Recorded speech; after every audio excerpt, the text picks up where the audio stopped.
Welcome to Trial by Wine. We take a closer look at crimes that highlight how fascinating humans can be. Schmitty, Swanee and Clarky visit crimes and run them through their jury of three, debating both sides of the case to agree an appropriate, if totally fictitious, sentence. Please be advised, Trial by Wine may include explicit or disturbing content and will include drunken rambling. Listener discretion is advised. All right. How are we all at this very fine early mark? Good morning. Good morning. Good morning. What a shock this is. Yeah. It is a little bit of a shock to the system, isn't it? Yeah. Yeah, I was going to say, just for reference, we've had some scheduling issues and Swanee's got a jam-packed day of stuff today, so made the suggestion that we do an early morning trial by wine. So I'm actually trial by almond milk latte and Kahlua, not wine today. Fancy. Straight into what Very you're drinking. nice. Oh yeah, no prevarication here. We're on the clock, mate. We're on the clock. Anyway, how about you guys? How you going? Very well for a Sunday morning. I've come straight via the buffet, the breakfast buffet. I was thinking if I would have gone and well, actually, let's be honest, I was straight out of bed, but that's Perth for you. But I was thinking if I had to add what I would have got, if I would have gone through the breakfast buffet, maybe a little Bloody Mary with a little bit of extra Tabasco and Worcestershire. I'm quite fancy one of those. I have sent Things I'd have to organise it myself at this hour. It's not Yeah. I have sent Tony off to the 7-Eleven to get me some orange juice so I can have a mimosa because you suggested it. And I thought, it's so mimosa, funny. yeah, You're not going to believe this. Yesterday I had the kids out, doing mumsy taxi kind of stuff. And I went down a back street that I've never been down before. And there was, and people who are in Perth probably groan when they hear this because they've probably seen it a million times, but I'd never been there. There was a lovely happening little cafe called Mimosa. And outside, like everyone was sitting having sort of like, I guess, a brunch.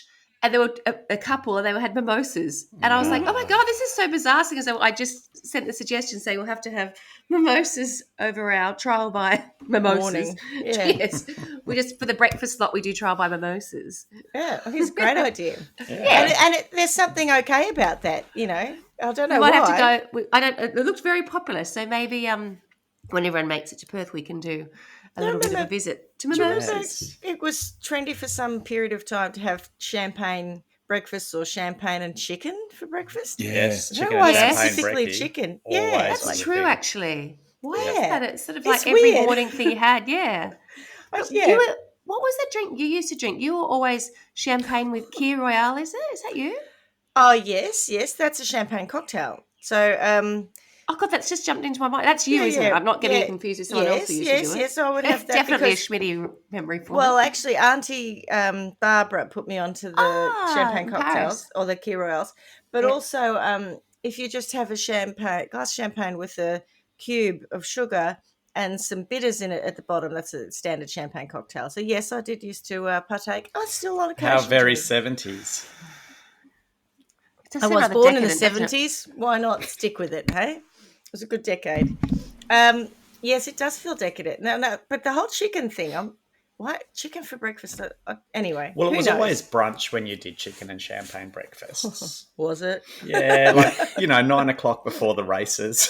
Yeah, brunch, yeah. I think that's Anyway. where that comes from, is it? 'Cause it Probably. feels I it's think it's a racist a thing. racist memory, Yeah. even from someone who's not from Melbourne, feels like Yeah. that's where it originated. So, Woo and Clarky, what are you drinking? Well, being a morning, we are having a V8 Purple Power juice, which is very healthy, and we have a splash of Absolute acai berry vodka in it. Yes. I was about to say that it looked like red wine. I was like, oh my God, they're having a morning red. It did. It looked like red. It does It's look funny. like that. It's funny because until I decided, asked Tony to go and get some orange juice, I was just going to have my V, with guarana and put some vodka in it and like vodka goodness. Red Bull. And then I thought, no, Jesus. that's just a little bit too harsh for Yes. Sunday morning. I'll just go for a nice little coffee with some Kahlua, little I think Irish coffee. You could almost drink this at work. It's nice. It's a bit fruity. It's good for you. Depends what your job was, perhaps. Well, I don't know. Depends who you work with. Sometimes what's it's the point? purely medicinal. And Swanee, nothing? No, Bloody Mary No, was what she was I've just gonna brushed have. my teeth. There we go. No Brushed my DC? teeth. Not even. No, No. bit Way early. too early No. for that. 2 hour difference now, which is interesting that it's creating more of a scheduling issue than less of one because of the daylight savings change. But we'll work through it. Exactly. So for you guys, is it? Oh God, It's I can't remember. 2 hour difference now. We're 2 hours ahead of you. So is it earlier for you than it normally would? Did you lose the hour? No, we gained the hour because our gained the clocks hour. went back. Yep. Do you know why? The only reason I say that because I've been watching people overseas saying the same thing, but that was last weekend because it was Yeah, Mother's they Day and they lose lost it. an hour. That's right. Yeah, because they go That's forward, why we go I back. think we Yep, missed yep, out. yep. And Perth does nothing. It's just That's right. does nothing. Stays It's where it strange. is. Yeah, It's Perth. yeah. That's so Perth. Nice and safe. Yeah. All right. So I suppose we should introduce ourselves for those people who've just discovered us. I'm Schmitty. I'm Swanee. And I'm Clarky. And together we are Trial by Why? Vino And Kahlua. and An imaginary purple power reversal. and vodka. Yeah. Oh, All right. goodness. So, Clarky, do you have a story for us today? You are incredible. I actually do have a story Thank for you. goodness for that. Despite If you said how, no, that would be a bit of a trouble. Yes, you know how sometimes you pull the story together literally at the last minute? Mm-hmm. I don't know why, but I managed to do this one a little bit earlier, so a couple of days earlier. So when we had the scheduling change, I was good to go, which shocked me a little because otherwise I would have been up at 5 o'clock trying to pull it all together. But there you go. So yes, I do have a story. The last couple I think I've done have been actually quite disturbing and quite depressing. I'll agree with that. Yeah, and I'm not going to say this one isn't, but it's not going to have that continual bit to the point where we actually go, you know what? Can we skip ahead a little because this is just affecting us too much. I've got to say that was extraordinary. That one. Yeah. God, it was awful. I'm pretty tough, but it was like, oh man, I'm depressed now. Yeah. Yes. So this one isn't going to be pleasant, but hopefully it won't have that just long, drawn-out thing, and then there'll be some solid discussion afterwards, I think. But I'm going to start by saying that I have a trigger warning.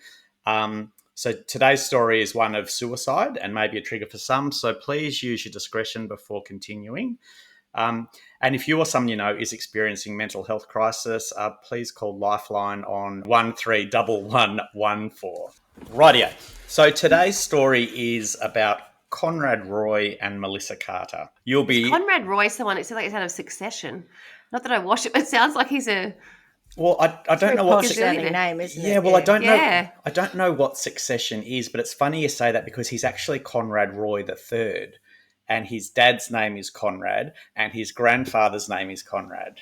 So there's definitely some succession going on there. That's right. That's true. To be fair, I have only watched the show once or twice, but I do know it's hugely, but it feels like they talk about the Roy. I don't know. I could be wrong. Sorry, that was a bit random for me to.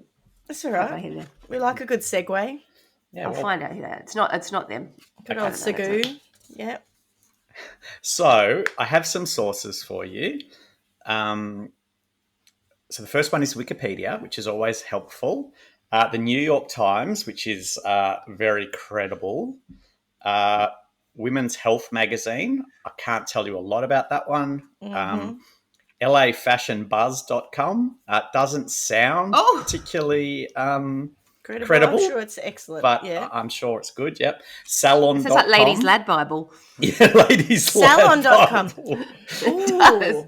I said there's a theme emerging here, though. I have a feeling these people have something to do with hair or cosmetics or fashion. But yeah, keep going. Salon, ladies' fashion. Yeah. And the last one is, in fact, Lad Bible. Hey! Yes. Very proud of you. Well done. Well done. Thank you. One of our I do faves. appreciate it. Yeah, we had to squeeze it in. Now, I'll also say, so this was, as I said, I planned this story a couple of days ahead. So that's the sources that I had when I planned it. We actually were watching Stan yesterday, and there is a series out on this story called The Girl from Plainville.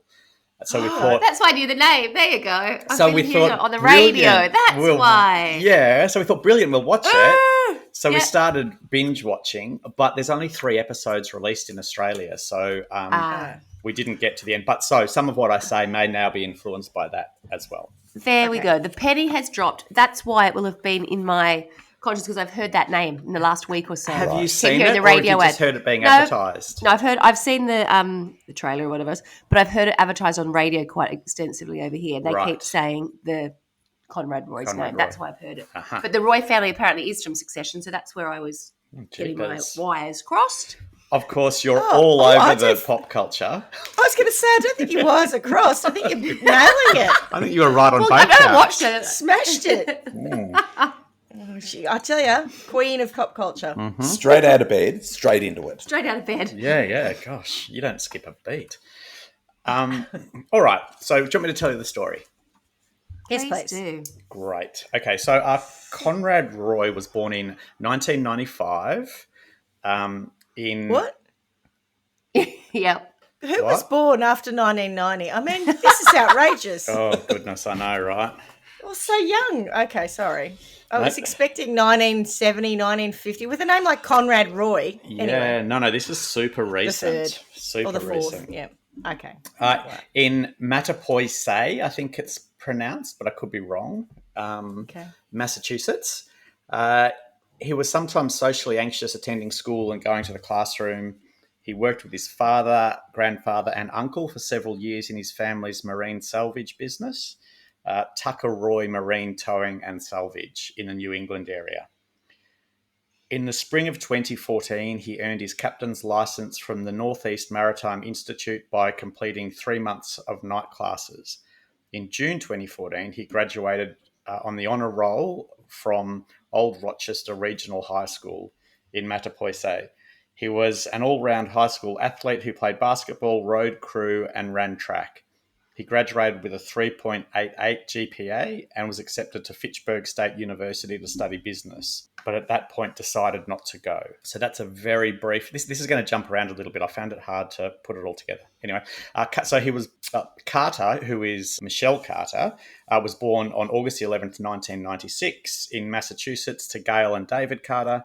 She went to King Philip Regional High School, Wrentham. She had developed an eating disorder from the age of 8 or 9, may have injured herself by cutting, and was on prescription psychiatric medication from the age of 14, and attended counselling at McLean Hospital in Belmont. Poor kid. Okay. Yeah, poor kid. So Carter and Conrad Roy met in Florida in 2012 whilst they were both visiting relatives. So they were only there for a couple of days. I'm going into the girl from Plainville because it was easier to understand, but they were probably there together for a few days. They caught up, probably had 1 or 2 good days together. You're telling me that the people who put that documentary together did a better job Than me. after 100% they did. probably following Matt now. I would like to say that anyone who puts a show together on any of the stories I tell you will have Excellent. done a better job than me. So, yeah, they had a couple of days together, and then over the course of the next 2 years, they only saw each other again a handful of times, despite having lived only about 35 miles or 56 kilometres away from each other in the Boston suburbs. Instead, they mostly exchanged text messages and emails. According to court documents, Roy had allegedly been physically hit by his father and verbally abused by his grandfather. He tried to kill himself in October 2012 while despondent after his parents divorced. After learning that he was planning to kill himself, Carter repeatedly discouraged him from attempting suicide in 2012 and 2014 and encouraged him to get professional help. This is super important, right? So after he tried to kill himself, she discouraged him and encouraged him to get help. To get help, yeah. Yeah. However, her attitude changed in July 2014 when she started thinking that it would be a good thing to help him die in June. In June, Roy texted Carter suggesting they act like Romeo and Juliet, checking That's that she right. understood. That's quite a turnaround. Yeah. Well, actually, I think it'd be a good idea for you to die. It is. June. It's a very... Sorry. very... Not in June. That was that was a read error. Oh, I know. Poor Clarky. It's so early. Purple power to the Have some rescue. Purple power. Purple power. Have a sip. But Okay, that so is quite. You're right. That's quite significant. Get help. Do the right. Oh, actually, correct. no. Let me help you kill yourself. That's great. Yeah. What? Yes, and that's at the heart of the story. I just want to say, every time I make a slip up, I'm going to have purple power as penance, which could help or it could make it worse. So let's see how that goes. So yeah, he suggested that they act like Romeo and Juliet, and checking that she understood that they each had to kill themselves. So he suggested that. He suggested that, yes. Okay. So he struggled with social anxiety and depression, for which he had seen several therapists and counsellors, including a cognitive behavioural therapist, in the weeks prior to his death. He had been hospitalised for an acetaminophen paracetamol overdose at the age of 17. He was talking to a girl he had met in a group, and she called the police. He had been taking the antidepressant citalopram, also known as Celexa, for some time. In the United States, citalopram carries a boxed warning stating it may increase suicidal thinking and behaviour in those aged under 24. Oh, it's a good idea to prescribe it then to a 17 or 18-year-old boy. Yeah, what could go wrong? Yeah, brilliant. And just to that point, in 2016, the judge had refused the defence's request for funds to hire an expert on Celexa, describing it as speculative. So the defence being Defense of on the Carter. drug company? No, on Carter. Oh, right. Because we'll explore that a little bit later. But the defence said that was probably why he killed himself. And the judge said, no, that's speculative. Right. Okay. So interesting that on the box it says it could actually do that. He kills himself and they say, no, it's speculative. So on Sunday, the 13th of July, 2014, following digital exchanges with Carter while interacting with his family, Roy died by suicide by poisoning himself with carbon monoxide fumes in his truck in a Kmart parking lot in Fairhaven, Massachusetts. So on that day, he spent most of the day with his mum. Again, we're going back to the girl from Plainville here. So they had, went out for lunch, I think it was, had a good chat. He'd just recently come back from working with his dad on the ship. And then he and Michelle started texting. So that was on the 13th of July. And just by way of rounding out, his funeral was held on Saturday, July 19, at St. Anthony's Church. And the Captain Conrad H. Roy III Scholarship Fund at the Northeast Maritime Institute was established in his memory. As I said, there's a history of these two, not so much catching up in person, but texting each other extensively. And there's literally, hundreds and hundreds and pages of text messages that investigators had to go through to understand a little bit more about what happened. Is this the ad that says, and the evidence is there's thousands of text messages? Is that the ad? I haven't heard I have ad, heard that. but Haven't connected it to the story, but yes, when you talk about thousands of pages or thousands of texts, you're right. That's got it. Yeah. So when again, girl from Plainville, when he passed. Can I ask, where's Plainville? Is that in Florida where they met? Boston, suburbs so of it's Boston. actually where they met. Yeah. So they lived only sort of 56 k's away, which I think was about an hour's drive. It's funny. I did give some thought as to whether or not I would have called the series that. I thought, I'm not sure about the name of it. No, it doesn't. There's no obvious connection to the storyline. No. But so, after. What about Death Whisperer? I don't even know their story, by the way. Sorry. I didn't mean to. I was just thinking Truth Stretcher. Yeah. I'm like, what's the equivalent of a Truth Stretcher in this kind of scenario? Yeah. A Death Whisperer. So HBO did a 2-part documentary on the case, and they called it "I Love You, Now Die: The Commonwealth versus Michelle Carter." So, Jeepers. we've gone from one to the extreme to the other. One that is really hardcore, and the other is just completely no connection. The girl from Plainville could be anything. It's sort of like intentionally sort of like vague. Huh? Yes. Yes. Yeah, I think so. She could have been a quilter or something. That's right. So on the after his death, Michelle was very much about getting sympathy for herself, and she was an odd character. She'd had counselling and was on medication and those sorts of things, and I think she was socially awkward a little bit. So she wasn't super close to friends. And in this, in the episodes we watched, the friends that she did have were kind of a little bit, oh, here she comes sort of thing. Especially at school. And When you spoke about his previous overdose when he took the paracetamol, Yeah. you said something about a girl who was in a group. Yes. Was that like a group chat? A counselling group. Oh, right. Yeah. So I had this idea of him being quite socially away from people or isolated, and maybe being on a group chat or something, and saying, Yes. I've just taken a ton of these things, and someone calling the thing. So, right, a counsellor. Sorry. Yeah.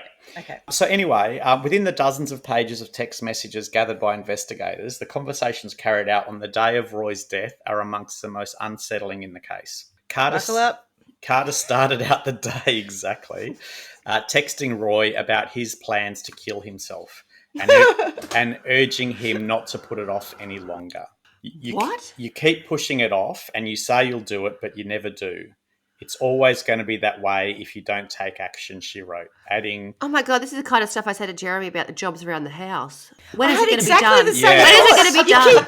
I was thinking the same. Tony, put your clothes away. I know, Just, why you do I- can't leave the laundry just lying around. Oh, no. When are you going to fix the letterbox? When? It's been like that for months. So Can it be now? I want you to understand that those comments are actually okay unless you're talking about somebody committing suicide.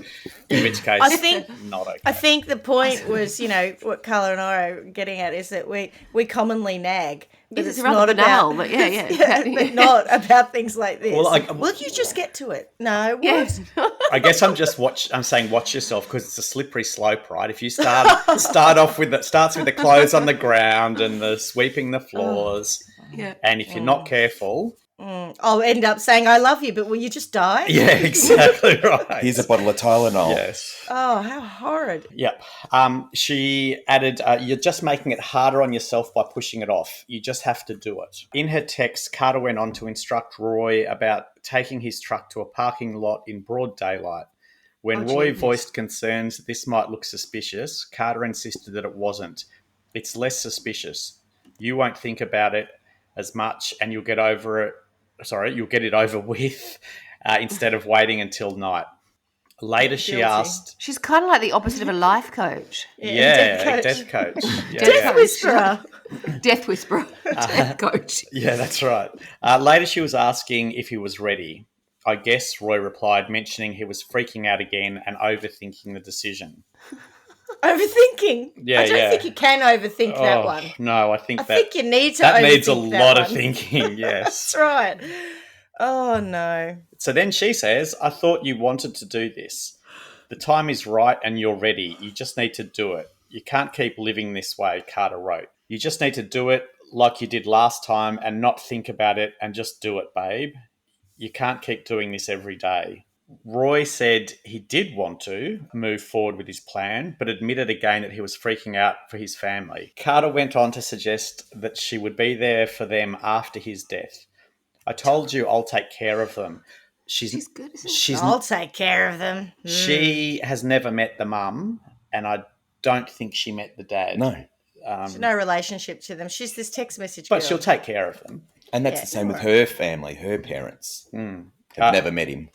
So everyone will take... right, okay, right. Yeah, they met the Were grandma. they aware I of think. them, though? Were they aware of No. each other?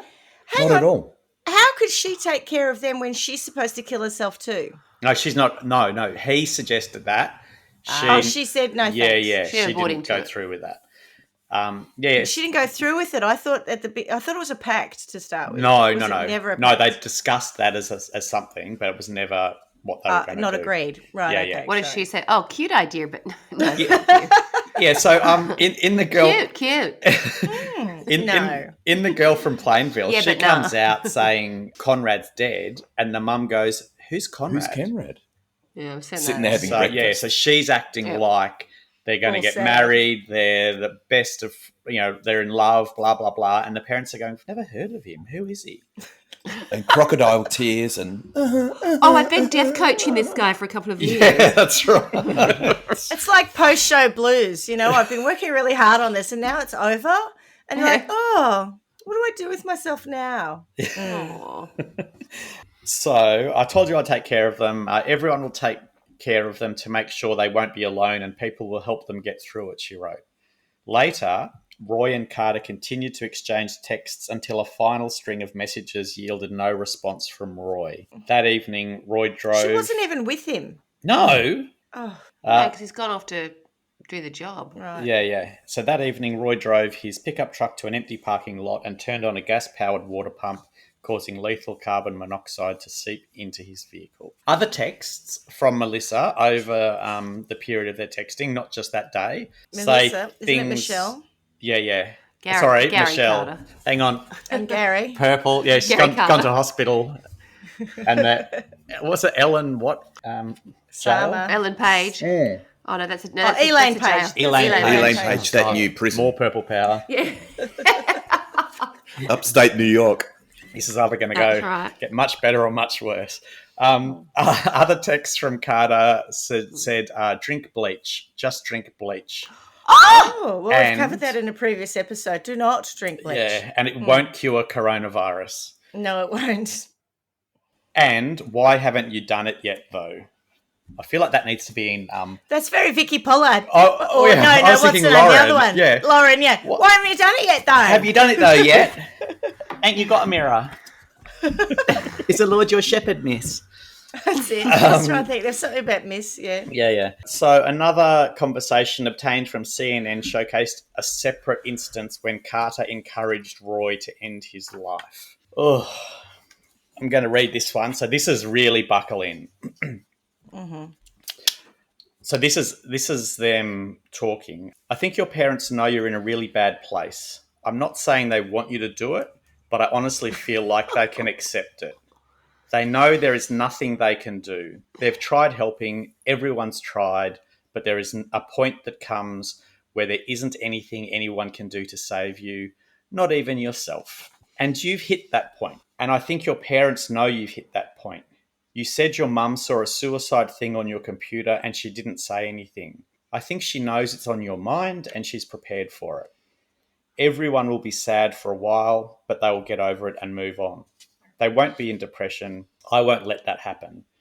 They know how sad you are and they know that you are doing this to be happy, and I think they will understand and accept it.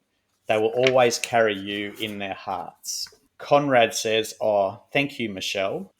Oh, I want to punch her in the face. Mm-hmm. They will move on for you because they know that's what you would have wanted.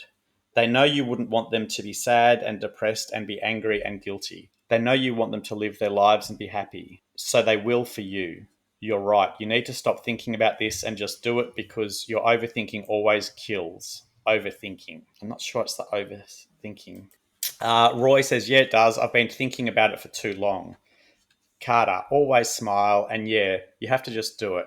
You have everything you need. There is no way you can fail. Tonight is the night. It's now or never. It's now or never. And do I understand that to be not the actual day that he did kill himself? This is another occasion? Is that right? Yeah, that's... Yeah, that's she's okay. just been pushing. No wonder she and was getting a little pushing bit and sort of pushing. short with him. She was sort of, Come How on. many times? she'd been trying. I know, how many times do I have to encourage you in to the do this context of before a you actually life do it? coach, it's like you've got to take responsibility. You've got to be the change She you want. literally is the reverse of a life coach. Yeah, She's she's a death horrid. coach. She uses the same sort of, speak. Hmm. It's, let me allay your fears because if you do this, it will put into place, these people will be okay. It will Yeah. help. Oh, So gosh. at this Oh, my God. point, she sounds like a bit of a monster, right? Almost a bit predatory. I would say not almost a bit. I would definitely say she feels like she's Well, I don't think she's very well manipulative herself. and Yeah, that's- and so that's the bit that we're going to explore now. So Carter and Roy's history of mental illness was brought up often throughout the trial. Both grappled with their mental health and had gone to therapy and counselling. But psychiatrist Dr. Peter Bregan also argued that Carter's medications had altered her mental state. Whilst testifying, he said that in April 2014, a doctor changed Carter's prescription to 5 milligrams of Celexa. Interesting. She had also been prescribed Prozac. Bregan said the drugs had made Carter transform from a lifelong helper to an apathetic manic depressive, according to Mass Right. Live. So that's that switch when she's going, you need to get help, you need Exactly to, right.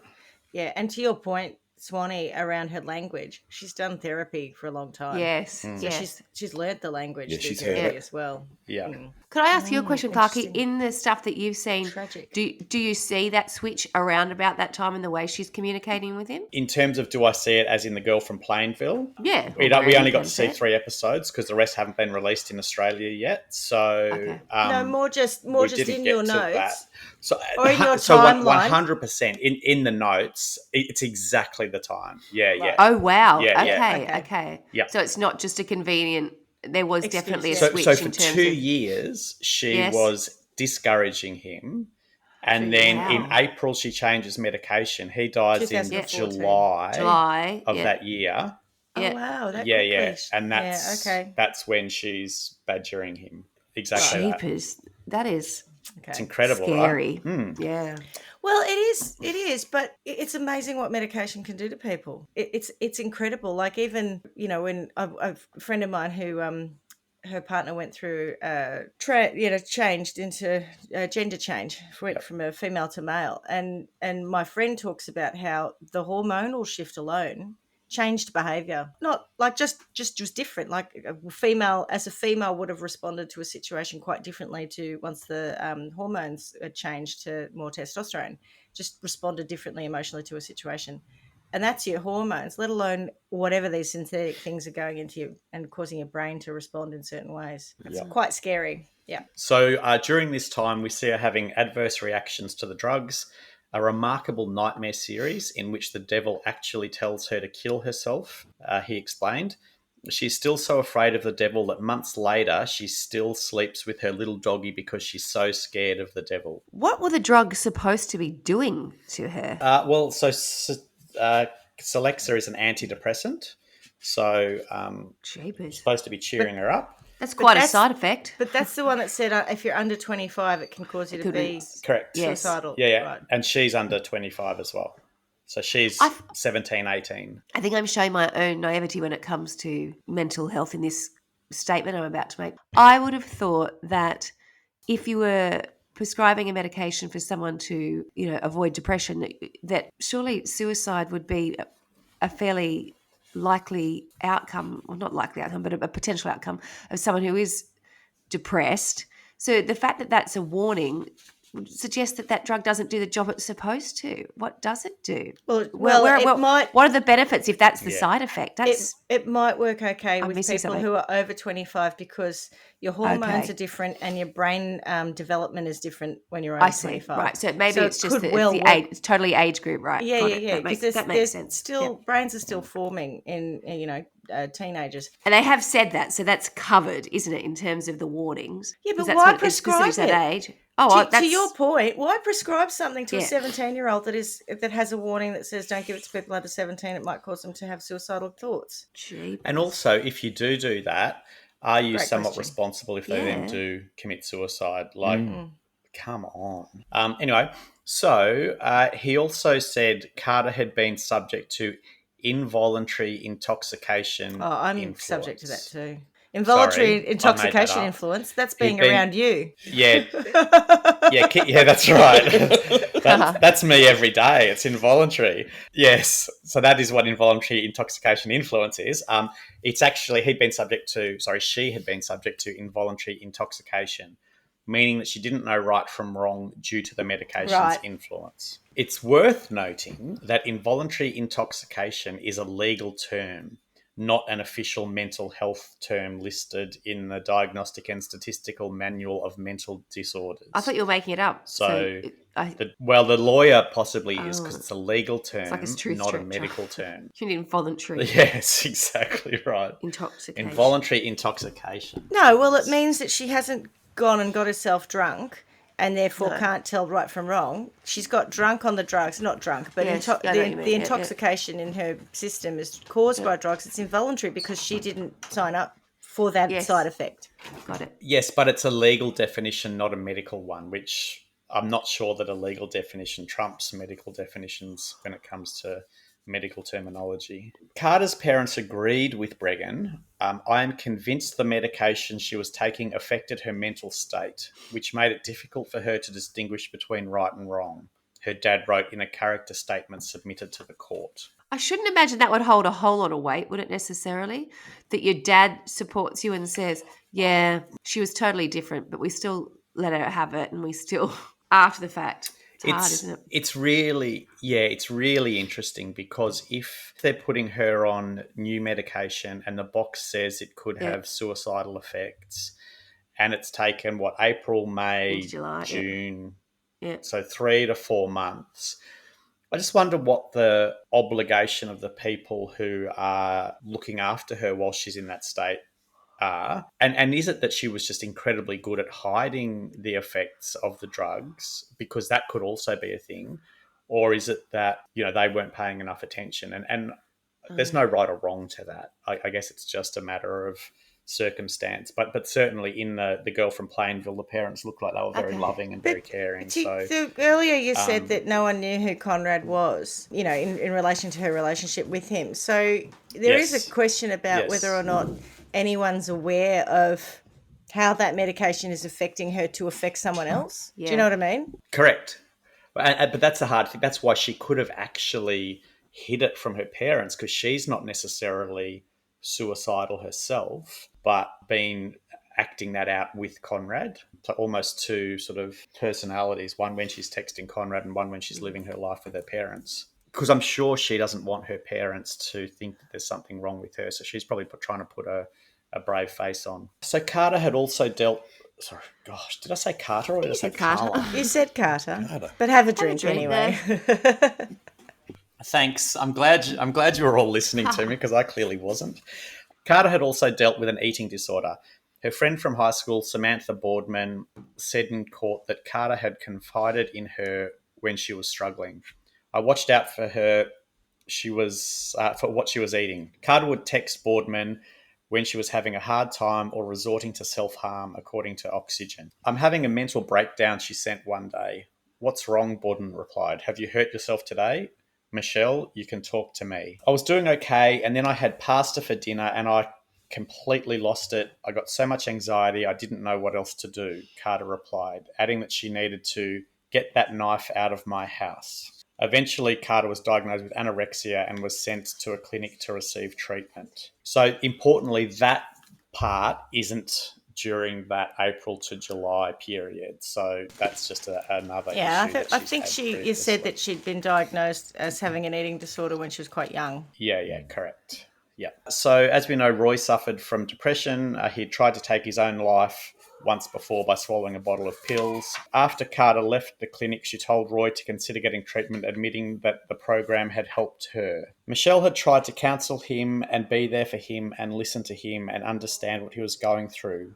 And then 2 months prior to his death, a switch was flipped. This is when she started encouraging him. So this is going into the case now. So Commonwealth versus Michelle Carter. So Michelle Carter was indicted on February the 4th, 2015 and arraigned the following day. So it took quite some time. Mm-hmm. So he died in July and she was arraigned in February. There was quite a period where they didn't even know that she had been texting him. So this is where in The Girl from Plainville, she was very much, she has a fundraiser for Conrad, albeit in Plainville, not in his town of Matapoise, I think it was. So it was all very odd that she had the fundraiser in her town, not his, and his best friend was saying, why are you having it there? Them? Like, how did they connect her to him? There was a detective who wasn't defective. There was also a policeman who was very defective. Yep. So he just started asking some questions and they got his phone and they saw that everything, all the text messages on his phone were deleted apart from some to Michelle on that day, but nothing incriminating. So everything prior had been deleted. By him. And so he'd basically deleted all of his text history and then had a couple of texts with Carter and you went, that's suspicious. And so they started looking into it. Then they managed to download the rest of the texts from his phone and start to see a whole lot of texts coming from Carter. This is why I don't connect to the cloud. Yeah. Because you try to encourage... Are you a death coach? No, but when I delete SMSs, they're deleted. They're not coming back to get me. But I'm wondering why you want that. Is it because Is it you know, about we've your heard some clown disturbing passions, or is things it about you. your cannibalistic ways?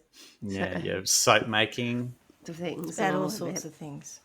But that's why I delete Yes. them, so that no one knows what they're about. If anyone who is very good with technology is listening, can you please connect Schmidt's phone to the cloud? It may save someone, or it may at least catch a killer. So her charge was involuntary manslaughter. The grand jury found enough to charge her with wantonly and recklessly assisting the suicide.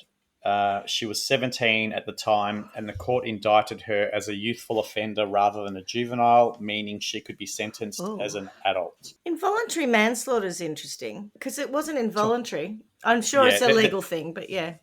the whole case is kind of fascinating because I have read elsewhere that it says assisting suicide is not a crime.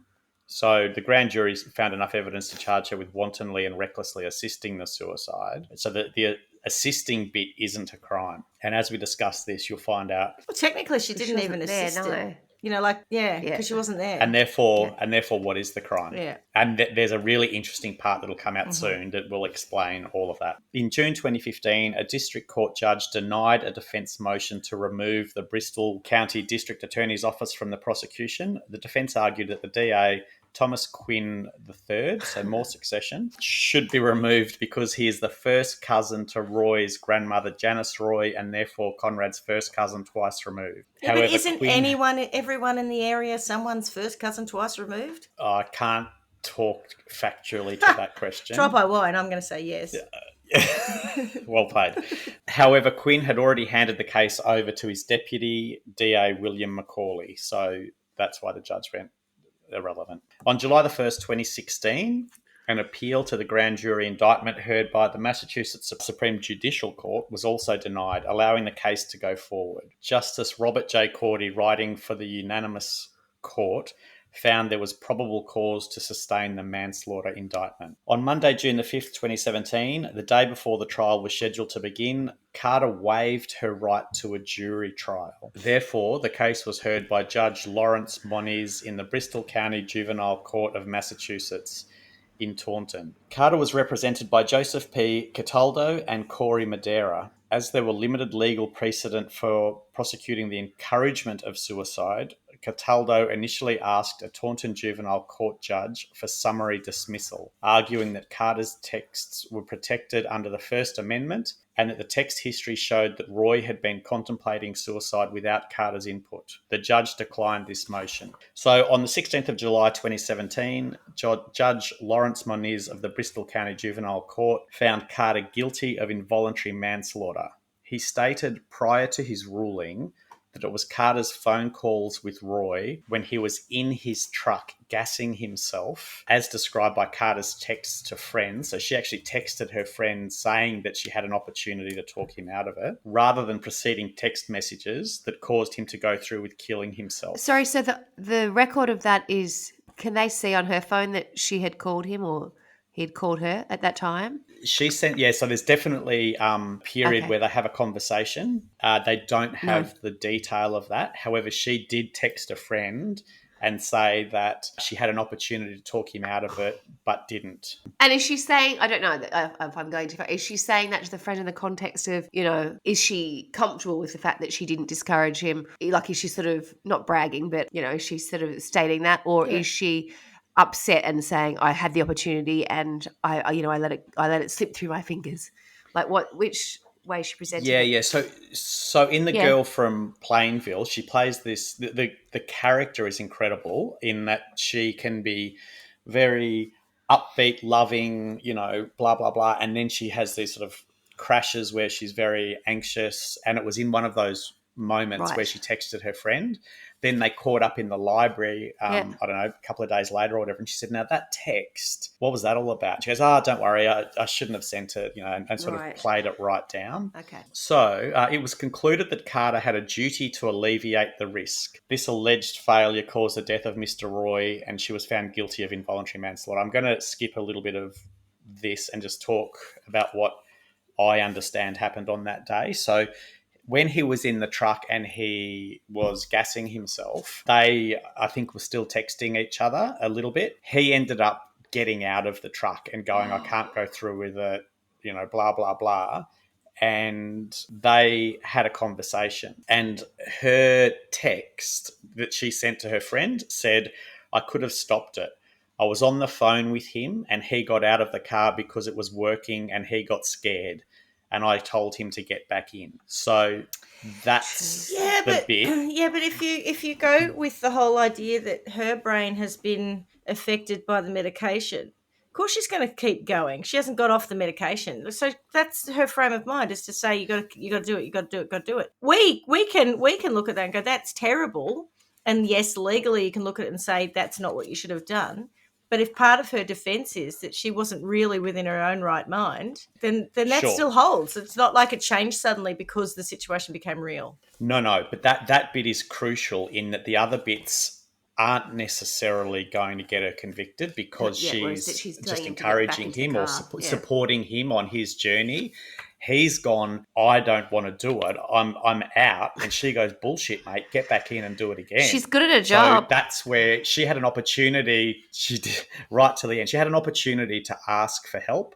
And so this is the legal part, right? Is that the bit? And then, of course, Schmitty, what you're talking about is her defense against that.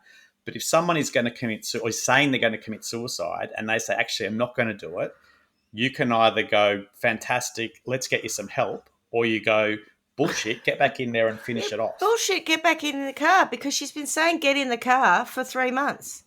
Sure, but that's the bit that where she had an opportunity to go. Yeah, but she had an opportunity for 3 months to not tell him to kill himself. If he's saying he wants to do it, she's supporting him. If he says, I'm not going to do it, and she says, no, mate, get back in the car. All right. That's the legal bit where she crosses the line. Ultimately, that puts her in. And so that's important in the context of the legal law. case. Yeah, okay, yeah, got it. Yeah. So after the guilty verdict, Roy's father stated publicly that the family were pleased with the verdict, but they wanted privacy and time to process the events they have experienced. Lynn Roy appeared on CBS saying she didn't believe Carter had a conscience and that she knew exactly what she was doing. Carter remained free on bail pending her sentence. On August the 3rd, 2017, she was sentenced to serve 2.5-year term with 15 months to be served in the Bristol County House of Corrections, the rest of the balance suspended, and 5 years of probation to be served. Soon after the sentence was handed down, Carter's lawyers asked the judge to issue a stay of the sentence until all of Carter's Massachusetts Court appeals options are exhausted. Judge Moniz granted the stay with conditions that Carter stay away from the Roy family. Can you just explain to me what that means? I don't really know what does that mean. Don't send her to jail until we've done all the appeals and we've exhausted all opportunity to keep her out of jail. So she got 2.5 years with a 15-month minimum and 5 years probation. However, because there's a whole lot of appeals that she can go through, they said, can you stay the don't put her sentence in jail until she's exhausted where is all she of during those that period? appeals. At home, yeah. Really? At home? Oh, gosh. Okay.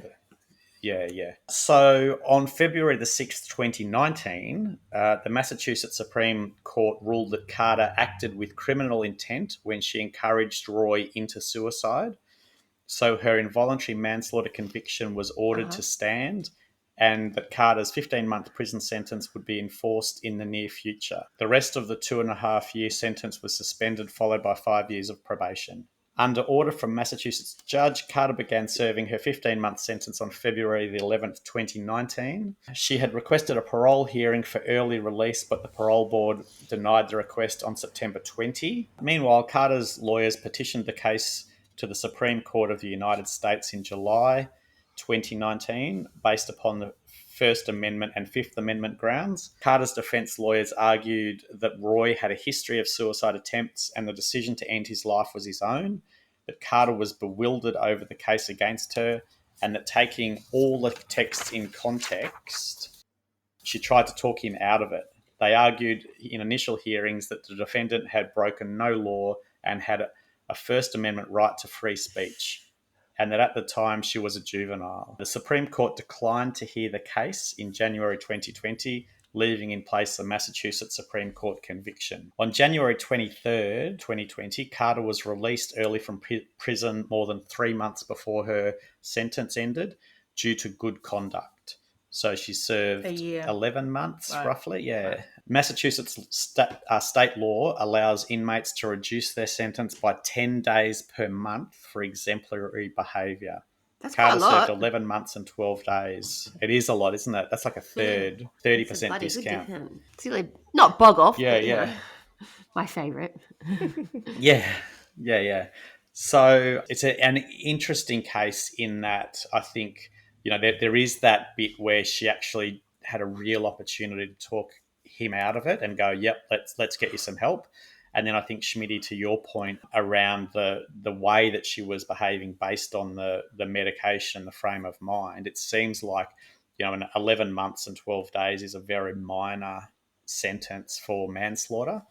And I guess that's been taken into account through the whole thing. The last bit I want to talk to you about before we discuss is just the legal repercussions. So some expected the case to set a legal precedent regarding whether it's a crime to tell someone to commit suicide. Sanchez and Lance, who were from CNN, stated that the ruling may spur lawmakers to codify the behaviour highlighted in the case as criminal. The judge had noted that Carter had willed Roy's death, that she did not order him out of the truck, and that her actions put him in that toxic environment, which constituted reckless conduct, and that the conduct caused the death of Mr. Roy. Whilst US law does not allow the lower court decision to bind other courts, legal professionals believe it could have a social effect by raising other courts' attention to new digital methods of committing crimes.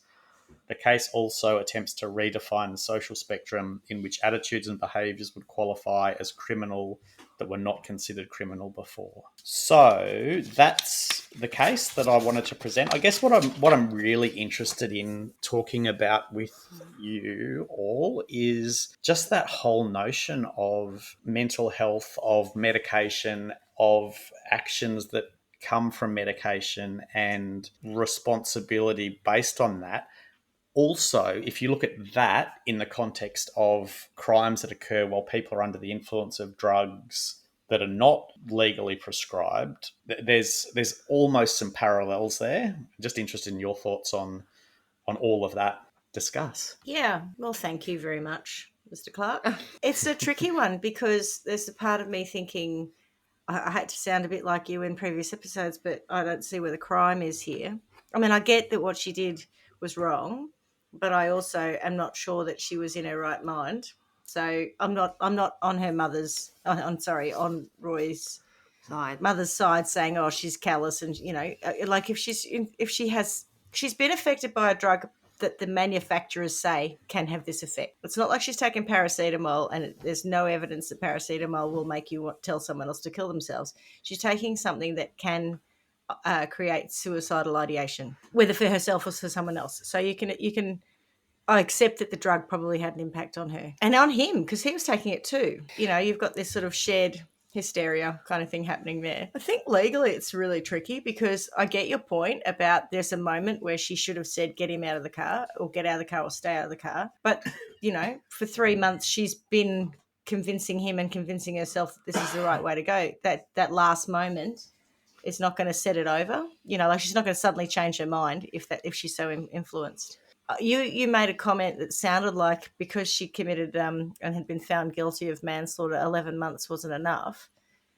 I don't think it's comparable. I don't think this case is comparable to a hit and run or something, which is similarly manslaughter, where you hit someone by accident and you kill them by accident and then you drive away. I just don't think it's comparable.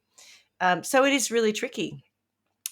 And you haven't got into it, but there's a question about the responsibility of the people who were actually prescribing this medication to both of them. That hasn't come up in the case. I fully expected it to from the beginning when you started talking about the drug, which is, what's the name of the drug again? Because I keep thinking about Cialis, which is actually like Viagra. It sounds like Cialis, but it's not. Yeah, it's not. It's Celebrex. No, that's it's very similar to that. It's citalopram is the real medication. yeah. I think the It's brand the brand, that she was taking was Cilex. Cilex, there you go. It's cross between Celexa. Celex. Celex. Alexa A. with a C. Select. Alexa. Right. Okay. Yeah. No, I find it actually quite difficult, but I am surprised that actually, you can't really go for the manufacturers. They've warned. They've said don't use these others. So it's Correct. not the Yeah, manufacturer's fault. So it's whomever has been Prescribing it. prescribing this medication and not following then the ongoing behaviour of both of them. Because if I'm going to assume she was in some form of therapy, she's had multiple issues. She's prescribed this drug by someone who's allowed to prescribe it. You would have thought they'd be checking her behaviours to say, is there any indication whether she's got suicidal ideation for herself or is projecting that onto someone else? Is there any indication that that's happening? And for those 3 months, it looks like nothing was monitored. I think that's where sort of my head's at. But I wonder, because with a lot of these drugs, sometimes it takes time for things to have, to do their desired impact. Have an impact. Sometimes, I mean, even with things I've taken, they're like, oh, if you take them, for my sinus infections, it's a short-term thing, but you might not be able to sleep, or it might make you irritable. But in the short term, that's like it's going to happen to you immediately. So I do wonder if there was, I mean, they must have spoken to the psychologists, or I don't know who, was it a psychiatrist that prescribed you these kind of mental health drugs, but I wonder if it had been that we'll see you in 3 months' time, or we'll see you whatever else. So they may have missed that whole window where she'd changed, and then you come back to sort of, well, what did her parents see? If she was, I imagine most teenagers. What did her parents see? Because it sounded almost like a manic depressive behaviour that you described earlier. One way where she's up and she's loving and she's great, and then she's way down. Like surely something was evident. So bear in mind that she had been to counselling, all these sorts of things. So in some ways that could be dismissed as her being a difficult child. I don't think any of it necessarily alludes to her feeling suicidal or her wanting to encourage someone to be suicidal. It's a fascinating thing, right? And this is the space. I want to say, so this medication is actually one that I take. And so it's interesting. I never knew that for people who were younger, it's a medication that could lead to suicidal thoughts. And I wonder why.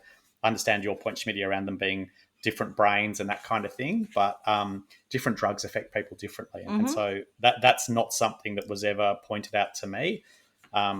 Granted, I'm not that age bracket, and maybe therefore it's very clear that wouldn't happen. But the ongoing monitoring is actually terrible. So in terms for of you any or kind of your experience, well, so I think in this space it seems to have been, but also for me, like there's been nothing. I actually went to the doctor last year to try to change medication. He said, "Oh no, we don't take people off medication when it's not working for them." Because that's not the right thing to do. And I'm like, well, when do you do it then? And they said, oh, well, basically, if you're on that medication, you just stay on it. I think you might need a second opinion. I'd go to a different doctor. I did get a second opinion, and the other doctor said, that's what? Very strange. Nonsense. I mean, if... Yeah. That's a defective doctor. But the point is, I think mental health itself is not very well understood. True. It's an incredibly fast evolving space. I mean, 10 years ago we barely spoke about it. Now everyone knows a little bit about it. But I think just the point around that monitoring bit is, I don't even think people know what to do with that sort of stuff. There's no right or wrong. There's no expert opinion, and everyone who goes through that, not everyone, a lot of people who go through that want to put on a brave face, want to seem like everything is okay. So you often won't see the bad points, or and poor Michelle's darkest moments were probably in her bedroom with the door like closed, most teenagers, with her parents. You're not walking out as a teenager going, "Oh, Mum, let me share this awful thought that I had with you," or guess what I've just said to X, or guess what Y's just said to me. A lot of it's very much, Mum, can I borrow the kitchen knife? I just want to cut myself. It's all very Yeah, exactly right. Oh, can you wash it first, honey? Yeah. Sure. The other thing, Schmitty, about the mum, Lynn said... Lynn, such a mum's name. Lynn. She didn't... Lynn. Yeah, it is, isn't it? She said she didn't believe Carter had a conscience and remorse, that she knew exactly what she was doing. I actually agree with that. If I can accept that the change of medication changed the way that she felt, I'm happy to I can go say with the for the fact 3 that months, that's right. I can say that. correct. But take her off that medication, will she still respond the same way? Absolutely, and that's exactly it, right? And that's the point I wanted to make around non-prescribed drugs. So if you take ice, for instance, and you do something whilst you're under the influence of ice, are you responsible? And I think a lot of times we see people get lesser sentences because they were on drugs or because of whatever, and It's about diminished accountability. But I think, well, but why are you on is drugs? it? Why are you on ice? And if you if you make a decision Why to do you get take onto that heroin? stuff, Yeah, but the people who go on to those drugs are not necessarily taking a what am I trying to say? I'm trying to say that they're not necessarily responding in a fashion that suggests that they're fully rational in the first place. So, it may be that they have a mental health issue or they are seeking some escape from something, and so they go onto these it's drugs. absolutely It's all that. part of the Yeah, same yeah. problem, or a similar problem. It's just, is the drug prescribed to you, or is it something that you've managed to source for yourself Yeah, and if illegally? you take it yourself, if you take an illicit drug yourself, I think you're responsible for what happens after that. And it doesn't mean that you shouldn't have a level of empathy towards you because you've had to be in that situation in the first point, but you're responsible for that. In the case of Melissa, who is Michelle. 17, Gary. correct, Michelle, Gary, Elaine Page. I've Melissa. always called her, even when we were watching The Girl from Plainville and she introduced herself as Michelle, I'm like, hang on, this is not Melissa. So all the way through this, through my whole research, my I God, thought of that's her such a as Carla Melissa. thing to Anyway, do. but so she's 17 and she's being prescribed something that she should have no knowledge about. On the box, it has a warning that this drug, if it's prescribed to someone of that age, could have suicidal tendencies or could lead to that. It's just something where I feel like, yes, of course, she had no empathy and was trying to, get him to do it. She knew exactly what she was doing, but her brain patterns would have been completely adjusted by the drugs she was taking. Correct. That somebody said, sure, take this. I understand there's a risk of suicide. I understand there's a risk of suicide as the one prescribing it to you. That should make you better. You would like to think in this instance that there is a constant rechecking of things and here's the survey that we give you at 2 weeks and here's the survey that we give you at a month and all of that. The problem is there's none of that. And mental health is not well enough understood and it's not linear, so you can't do that.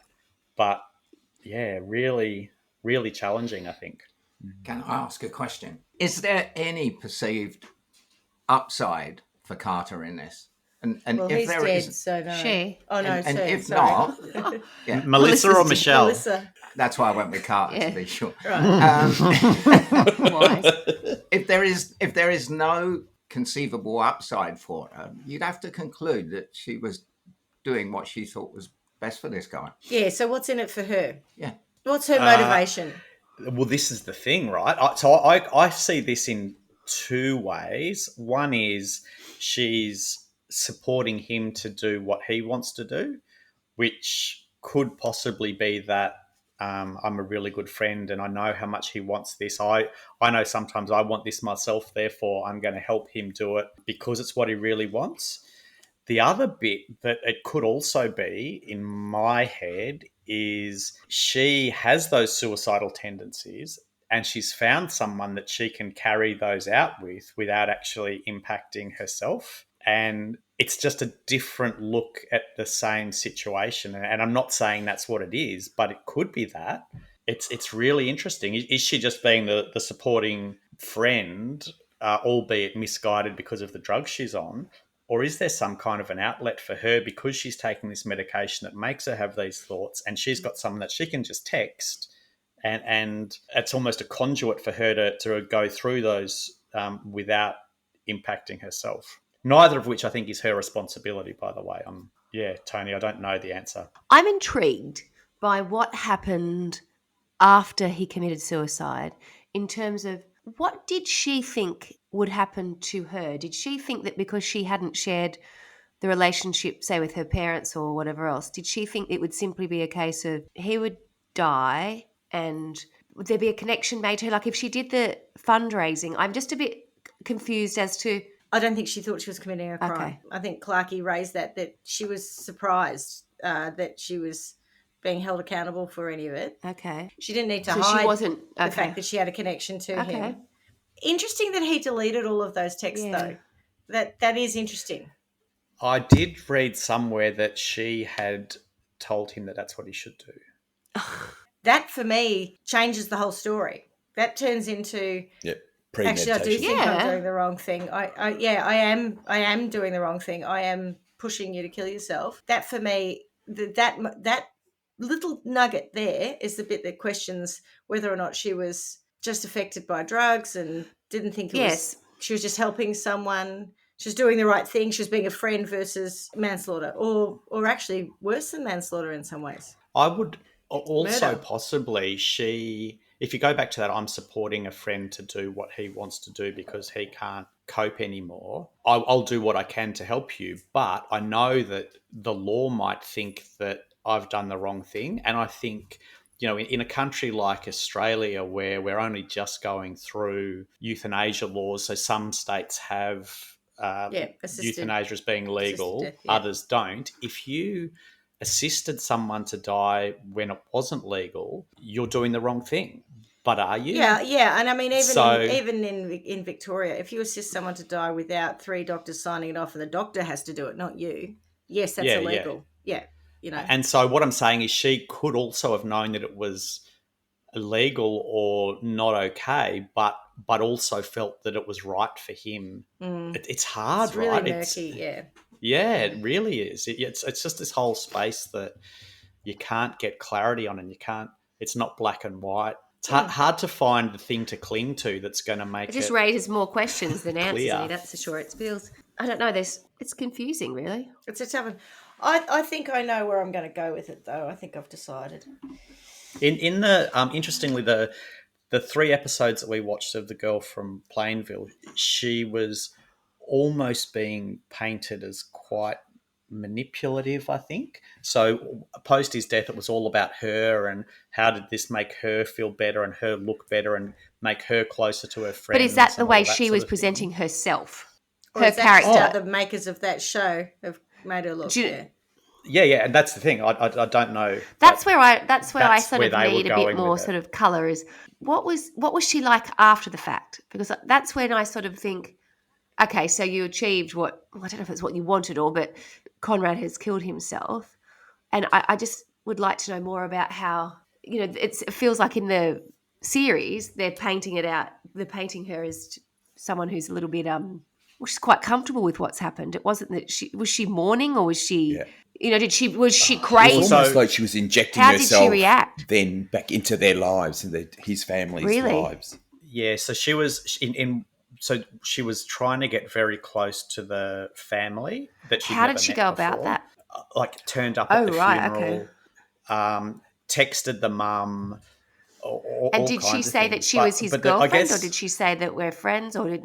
Yes. Ah. Yes, and they were going to get married. Oh. And she actually made some stuff up as well, according to the girl from Plainville. So, but again, mental health issues and whatnot, it's kind of hard to understand. But I guess the bit that makes it, to me, it kind of sums up the way she dealt with it. Newell and Chloe got engaged, never even met each other. So we don't know. At least these people met one another. Yeah.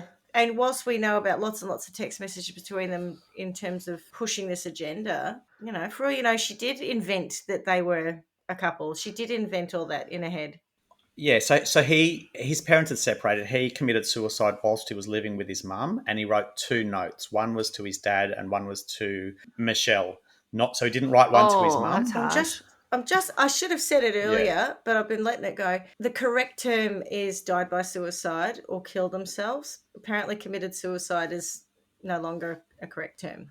I have heard that. So just for the PC police out there who are going to tell us off. It's died by suicide. Sorry. Good oath. I promise you I'll get that wrong again before I know, the episode but is done. I'm just making the point that I've said it, so please don't tell us. We know. Well, we know now. We know now, yes. So the bit, though, that I think sums up her state of mind after, again, is coming from the girl from Plainville. So she did the fundraiser in her town, not in his. And his best friend said to her, we should be having it here because that's where he lived. And she said, no, but then my friends and family won't be able to come. And he said, well, he never even met your friends and family. Mm. But so the fundraiser was all about her. Yeah. And it feels like post-death in that series, his death is all about her and what it will do for her rather than him. And that's when I come back to, was she committing suicide vicariously through him? Because sometimes they say about people who want to die by suicide, is that better, Schmitty? Yes, thank you, yeah. That it's about feeling significant or making people realise what they're going to miss afterwards. And that's a really challenging thing, I think, to understand. But she could literally sit there and go, now that he's gone, look at how everyone responds, and then try to inject herself into the centre of that to get that attention. It's kind of odd. And it's not fair to say it's manipulative, but that's probably the headspace that she's in, where maybe she doesn't feel loved and appreciated, and this is an opportunity for her to get some of that. Get some of that, yeah. Yeah, but it's like Munchausen's and Munchausen's by proxy. Like there's a lot of mental health disorders where people's response to things is about trying to get the attention on themselves. So it's not that odd. Is what I'm saying. It's this idea of her trying to glean the attention, or maybe that wasn't her initial intention, but it became something that was good for a byproduct, her, felt good for her. Yeah. Yeah, particularly with the medication change, where she's gone from going, don't do it, to, let's do it.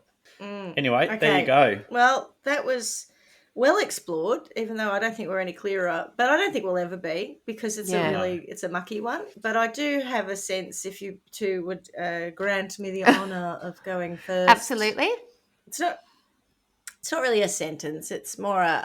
I reckon we're going to have the same one. It's more just see. Yeah, look, it's a trial by wine thing. You know, I think we've done this somewhere else. I can't remember who it was, but there's a little pocket of trial by wine where there are rainbows and unicorns and sunshine all the time, not in a way that's, tormenting. It does, not that there's never darkness and you never sleep. There's a nice part of trial by wine where we send people who missed out on having the life that really in other circumstances they deserved. And I think particularly for Conrad Roy, I would like him to go there where he can not feel anxious and not have the pressures of whatever, he was, for all tick boxes, he was successful. And obviously that created a great deal of anxiety and stress for him. And so I'd like him to go somewhere where he's happy. And I actually would like for our mate Melissa Michelle also to go there and live a life that didn't have any of this happen, and also didn't have the extensive mental health issues that she obviously has, including the anorexia and all the rest of it, and the cutting, the self-harming and all of it, So they're just young kids, and I think that it would be, I want to send them somewhere where we can not have them have gone through this at all, because it's a shame. It's a real shame. So that's me. All right. Very good. Very good. Carla. I'm going to take a slightly different tact, and it's mainly because I don't feel very comfortable talking about, mental health with young people is a really sensitive area, and I'm in no position to really comment it. So I think what I would say is, if there was something that I think that would help, would be the people who are prescribing and who are helping people with mental health issues. I think that these drugs can do amazing things and really have wonderful impacts on people's lives and really change them for the better. So this may be a situation where it worked in the opposite way and it had, a terrible outcome because it had an adverse reaction, if we are to believe that that's what had happened with Michelle. But I think it's just due diligence in making sure that the people that are on these medications are really looked after, looked out for, and that there are checks and balances where things are, where, it's not, my fear is that with a teenager at home, you can kind of, what we were like when we were younger, you can hide lots of things. And now with everything happening online, they can say and do whatever they like. But I think that the medical industry needs to be really mindful of that and try and find ways that they can be really speaking to young people about what's really happening in their lives when they're on these medications. So I don't know. I don't know if with Michelle she was seeing someone in that period of those few months. We don't suppose we'll ever know that. But that would be my only recommendation, is that, make sure that these people are not just sent off merrily on their way with these really very serious drugs and then, left to deal with it. They need to be monitored closely, which this feels more like a bloody, public service announcement. And I'm sorry about that. It doesn't feel very trial by wine. Sorry, it feels a bit heavy. I don't mean for it to be. I just don't want to be flippant about it. That's all. Which I don't think we have. I just think that in this day and age, we jump to medication really quickly as well. Yes. Not to say that these kids didn't need it, but I've listened to lots of podcasts particularly from people in America. Yeah. They're very happy to medicate. And it's incredible. They're so happy to medicate, like straight on it. And not to say that for some people that's not a really good idea and very helpful. But as you know, I do a bit of community theatre. You may have mentioned that. Almost every kid in that has said at one point or the other that they are Aspergic or they're this. They're all labelled. And they're all being told, you're this, you're in this bucket, you're in this thing. They're on antidepressant. And I'm just like, in my day, you were just odd and you went to theatre and you were, I'm sure I would have been labelled all of those things when I was 17 and yet didn't go through that. So I'm not saying that it's all wrong, but I think we're really quick. It's very tricky territory. To shove someone on drugs, put them on drugs, call them something. And once you tell someone that's what they are, that stays with them. Yeah. Anyway, that's very my complicated territory, and I think that we're behind the US in terms of, and thankfully so. I don't think that we are. I mean, and that's not a young person thing. I think the US would, I think they agree that they have a prescription drug problem, but they're very happy to prescribe anything. And my girlfriends, it's like when I see them in movies, they're the little orange bottles where they shake, the medication in them. It's, they open the drug cabinet, they've got all that stuff. And I'm like, how would you tell what's what? And little tabs for this, that, and the other. And I just don't think we necessarily have grown up in that environment. So I think the counter sort of for us is the fact that we need to get more comfortable with people being medicated in some ways if it's going to be helpful. Whereas it's that sort of midway point where it's a balance. We're probably one end of the extreme, and the US probably the other. Right. And it's finding what's right for each person in their needs. Anyway. Yeah. Good chat. Well Good done. Chat, And it really is about the chat, right? So a couple of things I wanted to say. One is, I guess, in some ways, apologies to Conrad Roy's family, because this story is more about Melissa, but really Michelle. Melissa / Michelle. God, I did it again. Carla, I think I've trumped you this time. I don't know. I think, 100% no, not. Gary's still... Gary Gacy. But so, like, this is his story, right? He, and we haven't explored enough about what went wrong from his side of things and what could have been done more there. So, that I guess is a very different story. From Melissa's perspective, I actually did get that wrong, but caught myself that time. From Michelle's perspective, I think you got it wrong. What's that? You said Melissa. Yeah, I know. That's what I said. I got it wrong. I heard it full, Melissa. I didn't catch yourself. But I didn't need you to point out that I'd done the wrong thing. Then I actually heard it. So, I have a lot of empathy for her, given that at the time she changed her medication, her whole space changed. So, I think, Schmitty, to your point, I would like both of them to spend some time in that part of Trial by Wine world and just get some inner peace. There's two things that I struggled with this case. One of them is the judge who refused the defence's request for funds to hire an expert on Celexa. So there is a medication that has a label on it that says that it may increase suicidal thinking and behaviour in those aged under 24. And somebody commits suicide whilst on that medication, and somebody else who is also on that medication is encouraging him to commit suicide, and the judge says that's speculative to think that there may be a connection there. Excuse me. I think It I shouldn't have think been speculative. It should have been, there's that's definitely a an connection there. opportunity gone begging, right? If we don't know a lot about this space, and I'm pretty confident we don't, right there is where we should be exploring that further. So to me, that's something that's gone missing. And the other bit is just the doctor who says this drug has a warning on it that says that it may not be good for you and it may lead to these things, prescribing it in the first place. So I'm not sure whether they had other opportunities to prescribe a different drug. Especially to a kid who'd already tried I to... know. And you think, 100% where are her right. parents in understanding that and keeping a close eye? Yep. No, his. But his. Oh, both, actually. He'd already tried to Point taken. Correct. Yes, you're die right. by Yeah. suicide, and then they put him on a Tylenol. drug that could well cause him to want to die by suicide. It's just, Correct. it's mad. And so if that's actually, what's the word? Not incompetent. The medical phrase when you are incompetent. incompetent. No. You know what I mean. Tony's trying to think about Mal it. something? Okay. No. It's like malpractice. It's almost Malpractice. malpractice. Yeah.